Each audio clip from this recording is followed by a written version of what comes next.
لله رب العالمين والصلاة والسلام على رسوله الكريم أما بعد فأعوذ بالله من الشيطان الرجيم بسم الله الرحمن الرحيم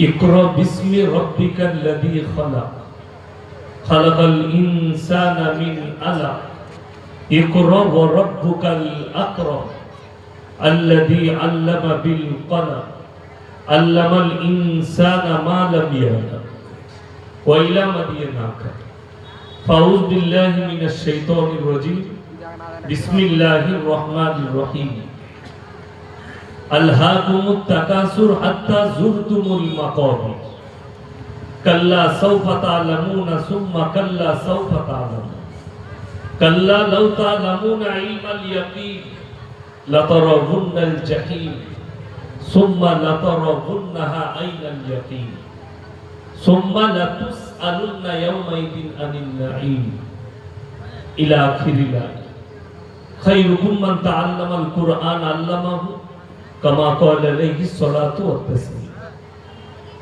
মাননীয় শ্রদ্ধেয় জ্ঞানী গুণী মানী সম্মানী আজকের এই জলসা মাননীয় সভাপতি মহাশয় শ্রদ্ধেয় উলামায়ে কেরাম হুফাজে কেরাম এবং আমার জ্ঞানী গুণী মানী সম্মানী মাননীয় শ্রোতা মণ্ডলী পর্দার অন্তরালে পর্দা নসিব মায়েরা এবং বোনেরা আল্লাহর বড় দয়া কৃপা ভালোবাসা আমাদের প্রতি গোটা বিশ্বের প্রতি সবাই আল্লাহর শুকর আদায় করে হৃদয় থেকে বলি আলহামদুলিল্লাহ।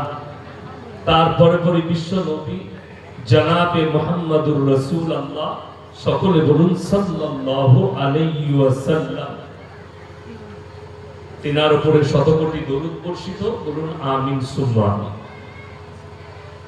গুটি কয়েক কথা আলোচনা করব, আল্লাহ আমাদের সকলকে আমলের তৌফিক দান করুন।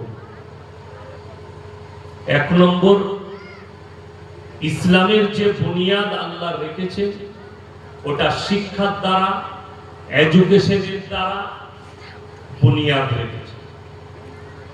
রাসূল সাল্লাল্লাহু আলাইহি ওয়াসাল্লাম গারে হীরার মধ্যে ছিলেন, আর প্রথম আয়াত যেটা আল্লাহ পাঠিয়েছেন সেটা হচ্ছে ইকরা বিসমি রাব্বিকাল্লাযী খালাক। হে নবী পড়ো। যে জাতির কাছে পৃথিবীতে শিক্ষা নেই সেই জাতি পিছিয়ে এবং সেই জাতিকে ব্যবহার করা খুব সহজ। যে কেউ ব্যবহার করতে